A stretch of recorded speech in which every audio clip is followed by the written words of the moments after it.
It is important to fully assemble your buoy for pre-deployment testing and ideally leave it for 24 hours to check the data thoroughly. The ideal setup is with the sonde connected outside in full sunlight and with communications active. Assuming that you've done that, we'll look at using devconfig to remotely connect to the AO1. In this example, when remotely connecting, we use the IP connection type. So previously we looked at the direct connection using the USB cable. This time we'll be using the IP connection type. The AO1 has a unique and specific address to remotely connect. You can either refer to the box that your AO1 shipped in for the details of the addressing, or the product label located inside the AO1 next to the switch. The address is made up of three parameters. The server in the form of a URL ending with connectgds.com. In the example I have, that is minos.connectgds.com. Then it is followed by a 4-digit port, which is typically greater than 8000. You combine the URL and the port using a colon, and then you enter the port assigned to that URL. The third parameter is the PAC bus address. So for remote connections, we must specify the PAC bus address. We tick the box, and then we enter the PAC bus address assigned, which is typically greater than 1000 for our unit. And then once everything is correct, we use the connect button to connect to the AO1.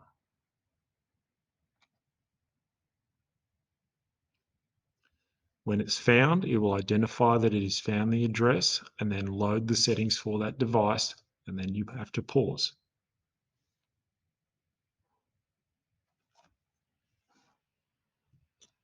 From here, we have access to all the same features that we had when using the USB connection. Again, the main tab that we will look at is the Data Monitor tab. Now, in this example, I've actually chosen a station with an SDR12 sensor compared to a sonde that has RS485 interface. So the list of tables will be slightly different because we're using an SDR12 sonde, not a normal RS485 based sonde. But we still use a public table to look at the real-time information as being measured.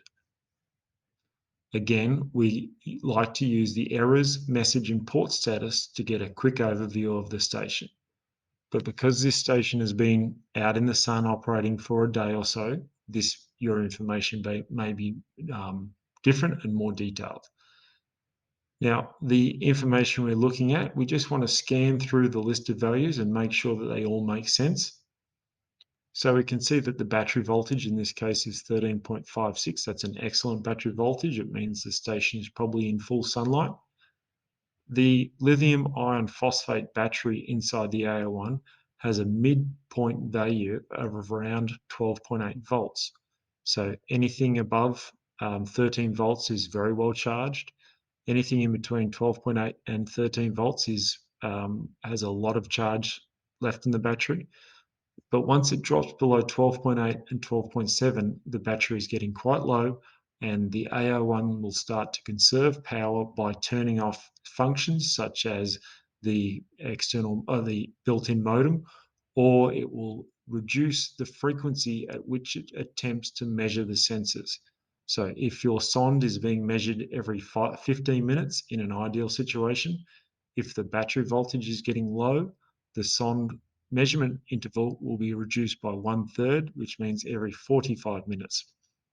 So make sure that your battery voltage is high, and this shows you that the solar power charging system is working efficiently. If the battery voltage is low and your AR1 is in full sunlight, we need to make sure that the charging system is working correctly. The AR1 is fitted with some internal status sensors that we can read or force a read by setting read status sensors to true, any non-zero value that will get interpreted as -1, and then the program will go through and read the status sensors. So now we can see the operating current of the AR1 in milliamps. So depending on the state of the solar power charging, or the function of the modem or the function of the sensor, that value can fluctuate wildly depending on the sunlight and the battery state of discharge.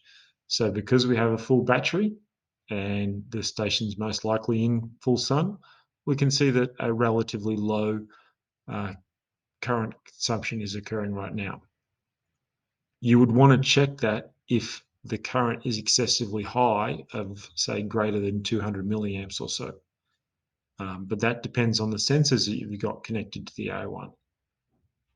Now, this is with the communications active and remote monitoring in real time. So that's why that current is a bit higher than what it would normally be if nothing was happening at the station.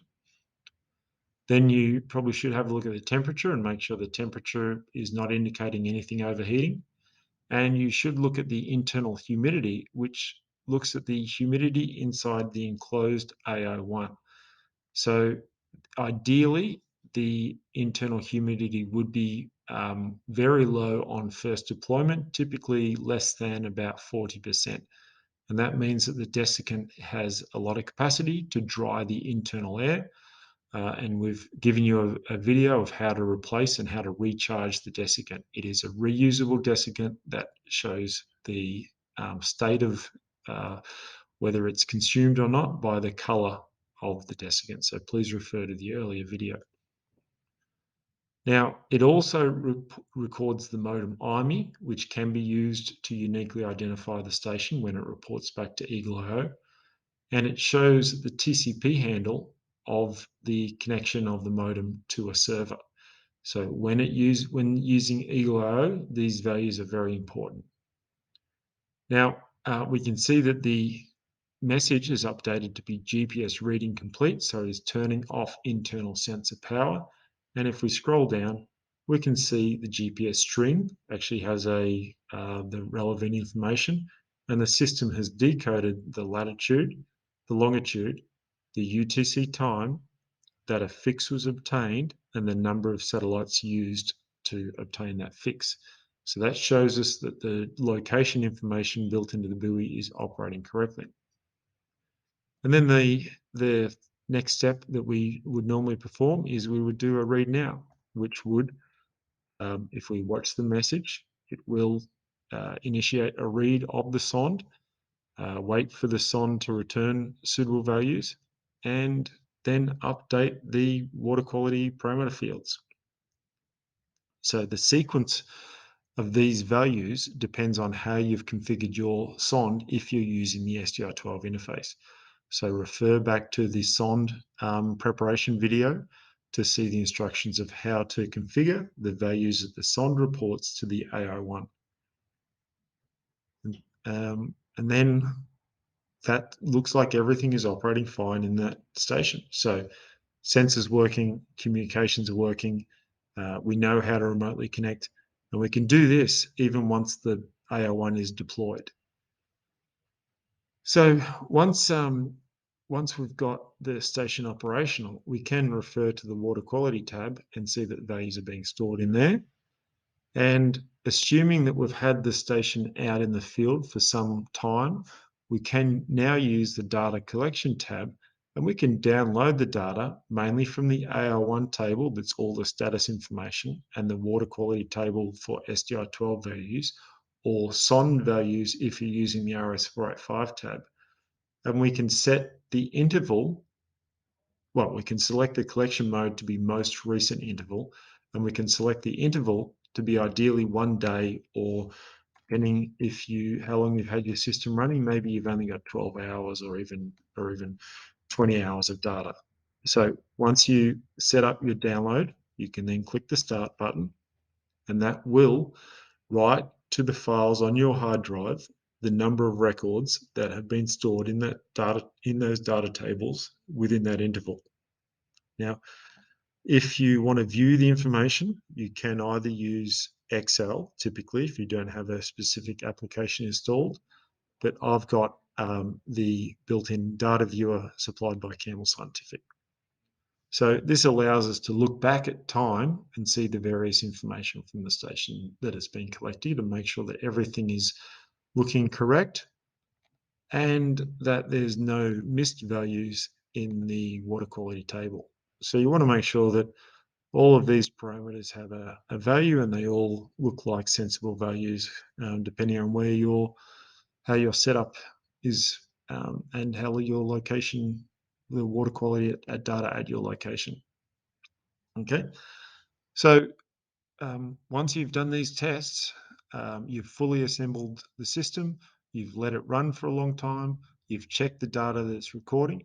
You should then also have a look at the data being sent to Hydrosphere or Eagle-IO, depending on which application you're using, and making sure that all the data being reported is in the units that you want, that there's no missing data, that all the status information looks correct, and then you're ready to deploy your AI1.